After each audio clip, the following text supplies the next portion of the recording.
kesempatan yang telah diberikan kepada kelompok kami akan mempresentasikan hasil diskusi kelompok kami yang bertema tentang pengertian proposal dalam sistematika proposal.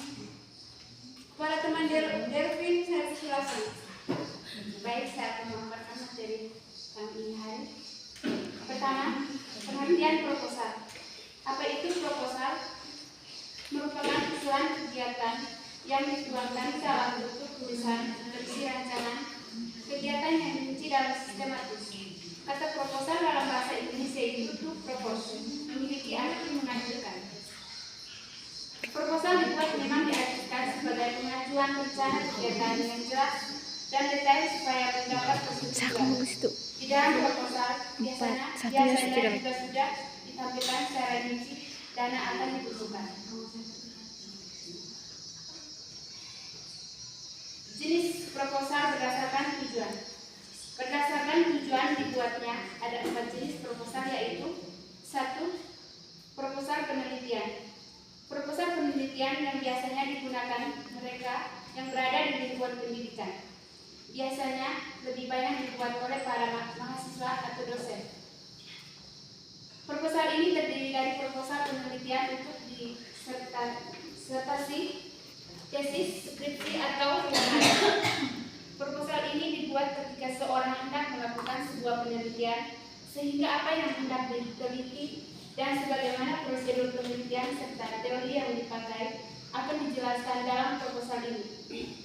Tentu saja bagi mereka yang hendak melaksanakan sebuah penelitian, proposal menjadi gerbang utamanya. Yang kedua, proposal proyek. Proposal proyek yang biasa dipakai kegiatan bisnis. Proposal proyek berisi tentang serangka rencana kegiatan pembangunan yang akan dilakukan.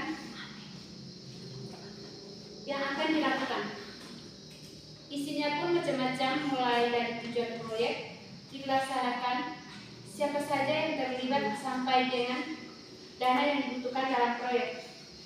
Yang ketiga, proposal kegiatan. Proposal kegiatan yaitu proposal yang dibuat untuk sebuah kegiatan tertentu. Isi dari proposal kegiatan ini adalah rencana kegiatan yang dilakukan oleh seorang maupun kelompok. Dalam proposal ini sudah berisi lengkap, mulai dari nama kegiatan sampai bagaimana kegiatan akan berlangsung dan siapa saja yang bertanggung jawab. Contoh dari proposal ini adalah proposal kegiatan pameran, kegiatan pentas seni, kegiatan kelas meeting, kegiatan perayaan hari nasional, dan sebagainya. Yang keempat, proposal bisnis. Proposal bisnis yang biasa dipakai dalam kegiatan bisnis pribadi maupun kelompok, seperti proposal mendirikan usaha, proposal kerja sama antara perusahaan, serta proposal lain dengan tujuan bisnis. Sebelum mengajukan perencanaan pengajuan dana, ada baiknya memahami terlebih dahulu rencana keuangan yang efektif agar pengajuan yang bisa dibuat seefektif mungkin dan proposal Gramens bisa disetujui.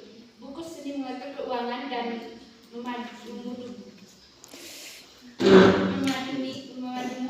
untuk mempelajari bagaimana melakukan perencanaan keuangan yang baik. 2. Jenis proposal berdasarkan formatnya. A. Proposal format merupakan jenis resmi atau baku. Proposal jenis ini memiliki struktur yang baku pula. Harus ada di setiap proposal. Bahasa yang dipakai juga menggunakan bahasa Indonesia yang baku. Ada 3 bagian utama yang biasanya digunakan untuk menyusun proposal formal, yaitu pendahuluan, isi, dan data pelengkap proposal. D. Proposal semi formal, yaitu proposal yang strukturnya tidak terlalu lengkap atau tidak selengkap proposal formal. Meski tidak selengkap proposal formal, namun bentuk proposal semi formal masih menggunakan bahasa yang baku. Proposal non formal, yaitu proposal yang lebih fleksibel dari kedua jenis sebelumnya. Proposal non formal tidak baku atau resmi, karena tidak memiliki struktur resmi atau baku. Proposal non formal sering dibuat dalam bentuk surat sistematika proposal. Pada umumnya terdapat beberapa elemen yang harus ada dalam sistematika proposal, yaitu latar belakang masalah, memaparkan kesenjangan antara harapan atau kondisi ideal dengan kenyataan yang kemudian menjadi masalah yang diteliti. 2. Rujukan masalah, menyatakan pertanyaan-pertanyaan yang ingin dicari jawabannya melalui penelitian. 3. Tujuan penelitian, mengungkapkan sasaran yang ingin dicapai dalam sebuah penelitian, mengacu pada rumusan penelitian dan ditulis dalam bentuk pertanyaan.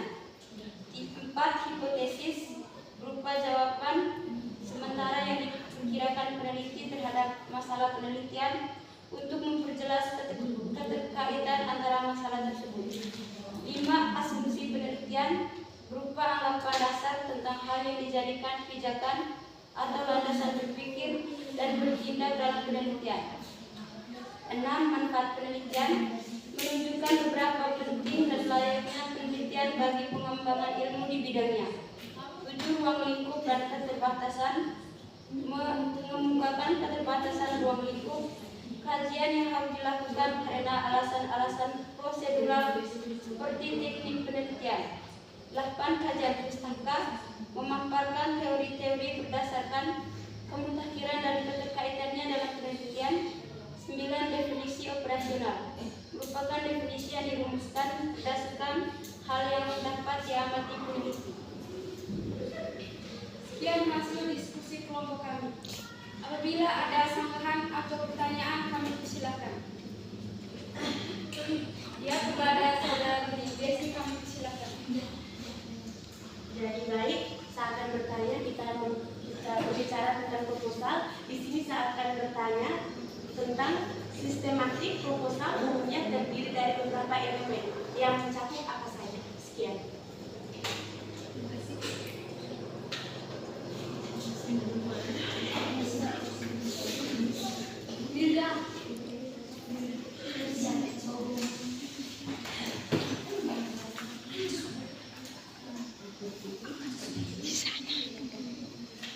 Baik, kepada saudari Yuda, kami persilakan. Mengenai proposal dan sistematika tadi, kami mau bertanya, mengapa dalam menulis proposal memerlukan penggunaan sistematika? Baik, terima kasih. Baik, kepada saudari Enza, kami persilakan. Baik, terima kasih. Saya akan bertanya, apa keuntungan yang kita dapat setelah membuat proposal? Baik, terima kasih. Baik,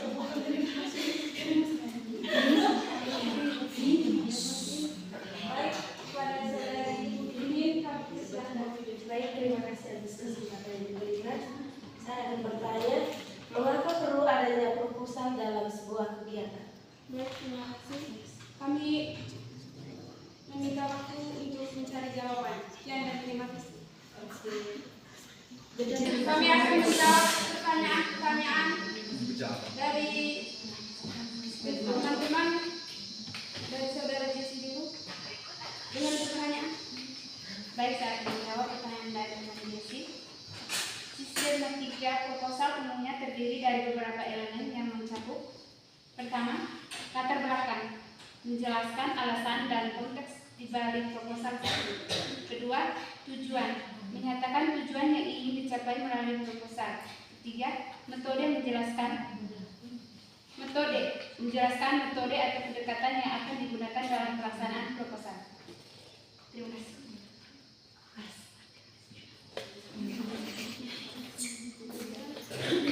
Kemudian kami akan menjawab pertanyaan dari saudara Hilda. Baik, saya akan menjawab. Pertanyaannya, mengapa dalam penulisan proposal memerlukan penggunaan sistematika? Karena proposal bersifat ilmiah, resmi, dan dibaca banyak orang, maka harus menggunakan sistematika yang jelas. Bagaimana saudara Hilda?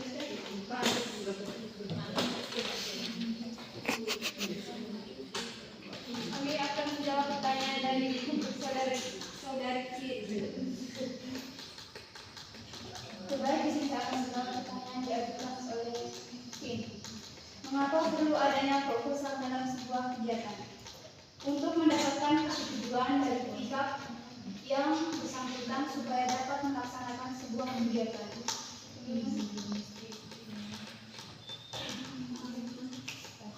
Kami akan menjawab pertanyaan dari saudari Angel. Apa keuntungan yang kita dapat setelah membuat proposal? Yaitu kegiatan apapun akan menjadi lebih jelas alur serta kebutuhannya.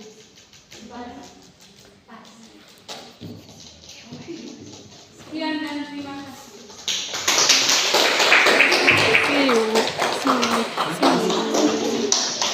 Habis.